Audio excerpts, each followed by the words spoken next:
Hey, History Geeks! Today we're exploring the incredible story of not just one man, but a family legacy that has shaped Winchester, Virginia.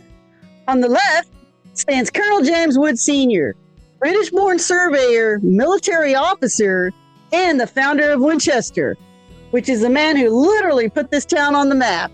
And beside him, his son, James Wood Jr., who carried that vision forward, leading Virginia troops in the Revolutionary War and later serving as the governor of Virginia. If you've ever driven through Winchester, Virginia, you've walked on the streets Colonel Wood named, stood on the land he surveyed, and lived in the shadow of his vision. Together, father and son represent the roots and the growth of a city and a legacy. So let's travel back to the beginnings of their legacy. James Wood Sr. was born in England and educated at Oxford before serving as a lieutenant in the Royal Navy. By 1735, he had made his way across the Atlantic to Virginia's frontier, Frederick County, a wild and strategic land that would soon become a crossroads for trade and war. In 1738, Wood built Glen Burnie, one of the first substantial homes in the area. That same year, he married Mary Rutherford, and together they had 5 children. Among them was James Wood Jr., who would later become a Revolutionary War colonel and governor of Virginia, carrying forward the Wood family tradition of service. Wood wasn't just building a house. He was building a town, originally called Fredericktown. The settlement officially became Winchester in 1752, named after Wood's hometown in England, making it the 4th city in Virginia. Wood's ties to Virginia's powerful landowners helped Winchester thrive. Thomas Fairfax, the 6th Lord Fairfax, held massive land claims here and relied on Wood to survey and develop the area.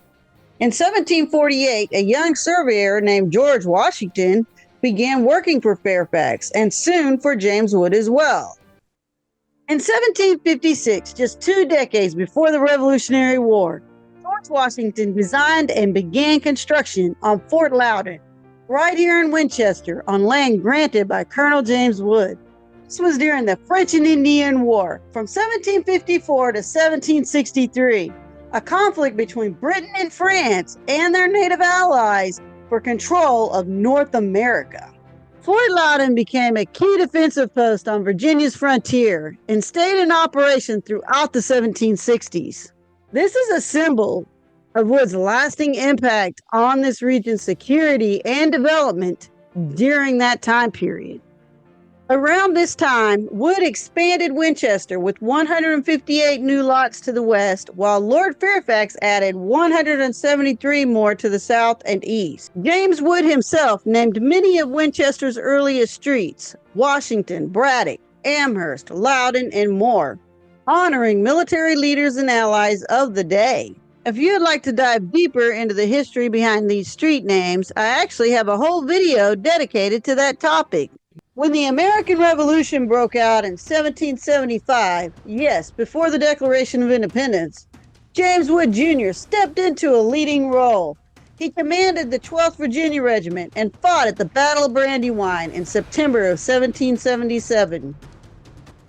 He later rose to brigadier general and served as superintendent of the Continental Army, overseeing British and German prisoners after the surrender at Saratoga.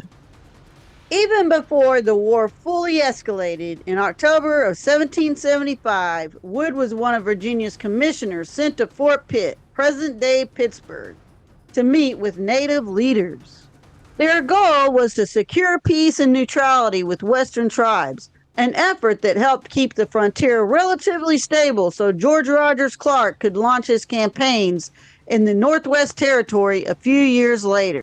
It's important not to confuse this with the later Treaty of Fort Pitt in 1778, which was signed with the Lenape by other commissioners.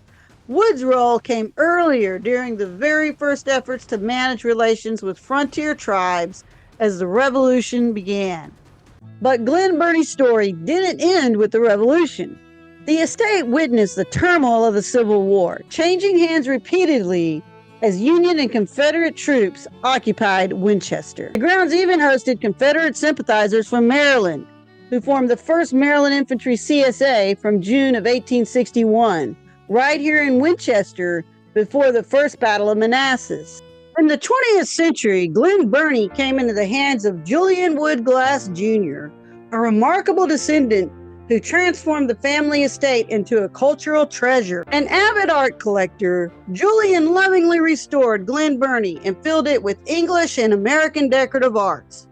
Before his death in 1992, he established the Glass Glen Burnie Foundation, ensuring the home, gardens, and art collection would be preserved for future generations. In 1997, Glen Burnie opened to the public, and in 2005, the Museum of the Shenandoah Valley was built on the property, bringing the story full circle.